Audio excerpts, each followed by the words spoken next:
نظر و نیاز یا فاتحے کے وقت اگربتی اور موم بتی کی شرعی حیثیت کیا ہے؟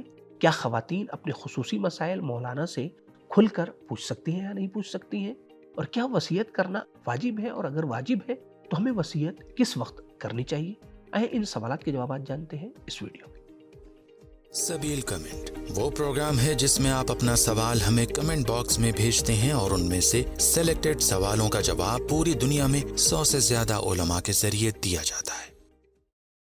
بسم اللہ الرحمن الرحیم، اللہم صلی علی محمد وآل محمد وعجل فرجہم۔ ناظرین کرام السلام علیکم، امید کرتے ہیں کہ آپ بخیر عافیت ہوں گے۔ سبیل میڈیا ٹیم ہمیشہ دعا گو ہے کہ آپ جہاں پہ بھی رہیں صحت و سلامتی کے ساتھ راہ خداوند متعال میں قدم آگے بڑھاتے رہیں، اہل بیت علیہ الصلوۃ والسلام کے فرمان پر عمل کرتے رہیں۔ تو آئیں چلتے ہیں اپنے پروگرام کو شروع کرتے ہیں مولا متقیان حضرت علی بن ابی طالب علیہ الصلوۃ والسلام کی ایک نورانی حدیث کے ذریعے سے۔ مولا کائنات کا ارشاد گرامی ہے، ما حارا من استخارا ولا ندیم من استشارا۔ جو شخص اللہ سے نیکی اور خیر طلب کرے وہ کبھی گمراہ نہیں ہوتا، اور جو شخص مشورہ کرتا ہے وہ کبھی پشیمان نہیں ہوتا، یعنی وہ کبھی پچھتاتا نہیں ہے۔ تو اسی نورانی حدیث کے ساتھ چلتے ہیں اپنے پہلے سوال کی طرف، لیکن پہلے سوال کی طرف جانے سے پہلے ہماری آپ سے گزارش ہے کہ آپ ہمارے چینل کو ضرور سبسکرائب کریں، اور ساتھ ہی ساتھ دیگر دوستوں کو بھی دعوت دیں کہ وہ آ کر سبسکرائب کریں، اور انہیں سبیل میڈیا گروپ کو سپورٹ کرنے کی ضرور دعوت دیجیے گا۔ سبیل میڈیا گروپ کے پاس خمس کا اجازہ موجود ہے۔ تو آئیں چلتے ہیں اپنے پہلے سوال کی طرف۔ پہلا سوال یہ کیا گیا ہے کہ اکثر اوقات خواتین کو کچھ مخصوص سوال پیش آتے ہیں، تو کیا وہ عالم دین سے کھل کر سوال پوچھ سکتی ہیں یا نہیں؟ اور کیا عالم کو کلیئر جواب دینے کی ذمہ داری ہوتی ہے یا نہیں ہوتی ہے؟ کیا وہ کلیئر جواب دے سکتے ہیں یا نہیں دے سکتے ہیں؟ تو آئے جواب سنتے ہیں مولانا کے سوال۔ اعوذ باللہ من الشیطان الرجیم، بسم اللہ الرحمن الرحیم۔ امام جعفر صادق علیہ السلام کی ایک بہت ہی اہم حدیث ہے جس میں آپ فرماتے ہیں، بہت سے لوگ اس لیے ہلاک ہو گئے، اس لیے گمراہ ہو گئے کہ وہ سوال نہیں کرتے تھے۔ آپ کا سوال ہے کہ اکثر ایسا ہوتا ہے کہ خواتین کو اپنے دینی مسائل میں رہنمائی کی ضرورت پیش آتی ہے، اور وہ چاہتی ہیں کہ کسی عالم دین سے براہ راست سوال کریں، تو کیا اپنے مسائل کو وہ کھل کر پوچھ سکتی ہیں؟ تو دیکھیں، اس سلسلے میں جب آیت اللہ سستانی حفظہ اللہ سے سوال ہوا تو آپ نے فرمایا کہ دین اسلام ہمیں یہ سکھاتا ہے کہ علم حاصل کرنا مرد اور عورت دونوں پر فرض ہے۔ جب مقصد علم ہو تو شریعت ہمیں اجازت دیتی ہے کہ ہم سوال کریں، چاہے وہ مسئلہ جتنا بھی حساس کیوں نہ ہو۔ اگر کوئی خاتون کسی شرعی مسئلے کو صحیح طرح سے سمجھنا چاہتی ہے تو وہ عالم دین سے وہ بات صاف اور کھلے انداز میں پوچھ سکتی ہے۔ اسی طرح عالم دین پر بھی لازم ہے کہ وہ مسئلے کو واضح اور مکمل جواب دے تاکہ دین کا صحیح حکم سامنے آ جائے۔ لیکن یہاں پہ ایک بہت ہی اہم اور خاص بات کا خیال رکھنا ضروری ہے، وہ یہ کہ دونوں کا مقصد صرف اور صرف دین سیکھنا اور سکھانا ہونا چاہیے۔ گفتگو میں ادب، حیا اور اخلاق کا دامن کبھی نہ چھوٹے، بات چیت میں سنجیدگی ہو، اور ایسا کوئی انداز نہ ہو جو غیر ضروری جذبات یا بے مقصد باتوں کی طرف ذہن کو لے جائے۔ والسلام علیکم ورحمۃ اللہ وبرکاتہ۔ دوستو، اگر آپ کے ذہن میں کوئی شرعی سوال موجود ہے تو آپ یہی کمنٹ باکس میں اپنے سوالات کو پوچھ سکتے ہیں۔ ٹیم کی پوری کوشش یہ ہوتی ہے کہ آپ کے سوالات کے جوابات جلد سے جلد آپ تک پہنچائیں، یا آپ ہمارے دیے گئے واٹس ایپ نمبر پر بھی اپنے سوالات کو پوچھ سکتے ہیں۔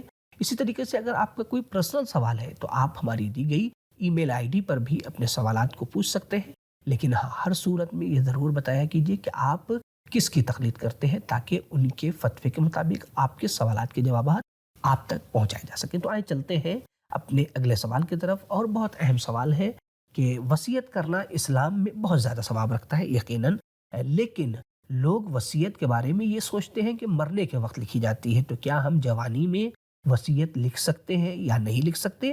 اور کیا کبھی وصیت کرنا ضروری اور واجب بھی ہو جاتا ہے؟ ضرور بتائیے گا۔ آئیں جواب سنتے ہیں مولانا کے سوال۔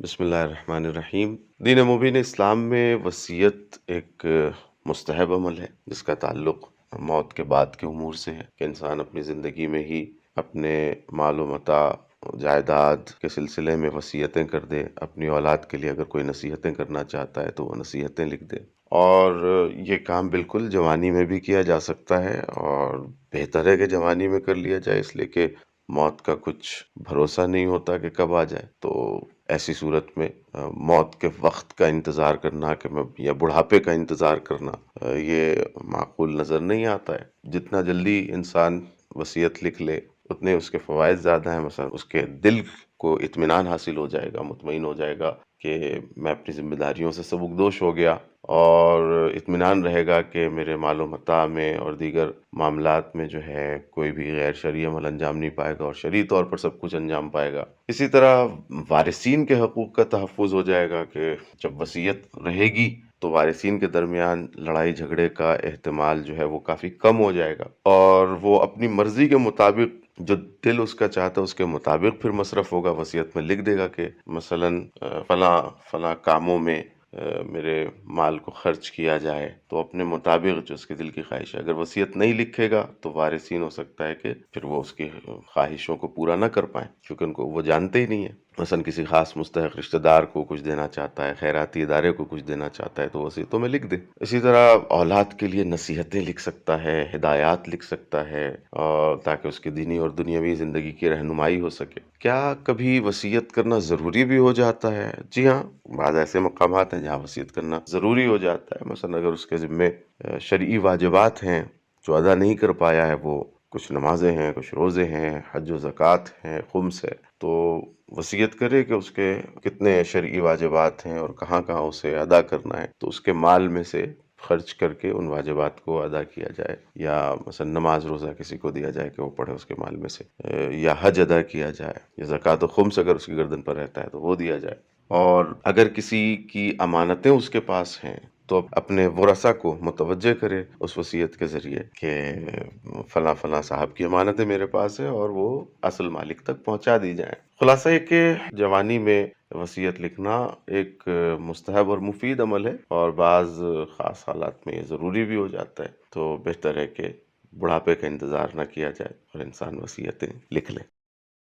ناظرین کرام، ہماری آپ سے گزارش ہے کہ جس طریقے سے آپ ہمارے اس پروگرام کو دیکھ رہے ہیں، اسی طریقے سے دیگر دوستوں کے ساتھ بھی اس پروگرام کو شیئر کیجیے، اور انہیں بتائیے کہ سبیل احکام ٹیم کس طریقے سے جوانوں کے شرعی مسائل کو حل کرنے کی کوشش کر رہی ہے، چاہے وہ سبیل کمنٹ کے ذریعے سے ہو، یا شارٹ کے ذریعے سے ہو، یا پریکٹیکل احکام کے ذریعے سے۔ تو آئے چلتے ہیں اپنے آخری سوال کی طرف، اور بہت ہی اہم سوال ہے۔ سوال یہ ہے کہ مولانا، ہمارے یہاں جب بھی نذر و نیاز اور فاتحہ کیا جاتا ہے تو سب سے پہلے اگر بتی اور موم بتی جلائی جاتی ہے تب ہی نظر شروع ہوتی ہے، تو اس کی شریعت میں کیا حیثیت ہے؟ کیا واقعاً ضروری ہے؟ کیا ان چیزوں کے بغیر نظر ممکن نہیں ہے؟ جواب ضرور دیجیے گا۔ تو آئے جواب سنتے ہیں مولانا کے سوال۔ السلام علیکم ورحمۃ اللہ وبرکاتہ۔ جی، سوال کیا گیا ہے کہ کیا نذر کرنے سے پہلے اگربتی اور موم بتی کا جلانا ضروری ہے؟ تو سب سے پہلے یہ عرض کر دیں کہ اس کا جواب یہ ہے کہ نہیں، بالکل ضروری نہیں ہے۔ کسی نے بھی اسے لازم اور ضروری قرار نہیں دیا ہے، یعنی بغیر اگربتی اور موم بتی کے جلائے بھی نذر ہو سکتی ہے، ایصال ثواب کیا جا سکتا ہے۔ دیکھیے، دو چیزیں ہیں، ایک ہوتی ہے رسم اور ایک ہوتی ہے شرعی ذمہ داری یا فریضہ۔ ہمارا سماج، ہمارا معاشرہ ہم کو رسمیں دیتا ہے، ہمارا دین ہم کو ہماری شرعی ذمہ داری اور فریضے کو ہمارے لیے بیان کرتا ہے۔ اگربتی، موم بتی وغیرہ ایک ایسی رسم ہے کہ جسے ہم لوگوں نے دوسرے مذہب سے لیا ہے، اس کی شرعی کوئی حیثیت نہیں ہے، بلکہ بعض مواقع پر ممکن ہے کہ وہ حرام کی حد تک چلی جائے، جیسے اگر اسراف اور فضول خرچی میں اس کا شمار ہونے لگے، یعنی رسموں میں ہم اتنا زیادہ الجھ جائے کہ فضول خرچی ہونے لگے اور اسراف شمار ہونے لگے، تو یہ حرام بھی ہو سکتا ہے، جیسا کہ مولا کائنات فرماتے ہیں 5 چیزیں تباہی کی طرف انسان کو لے جاتی ہیں، جن میں ایک آفتاب کی روشنی میں چراغ کا جلانا ہے۔ لہذا ہمیں رسم و رواج کو انجام دینے میں اس بات کا خیال رکھنا ہے کہ وہ رسمیں جو ہمیں حرام کی طرف نہ لے جائیں انہیں اپنائیں۔ اچھی رسم کو اپنانے میں کوئی حرج نہیں ہے۔ مولا کائنات نے مالک اشتر کو والی مصر بنایا تو کہا کہ وہاں کی اچھی رسموں کو اپنا لینا۔ تو میں رسموں کی مخالفت نہیں کر رہا ہوں،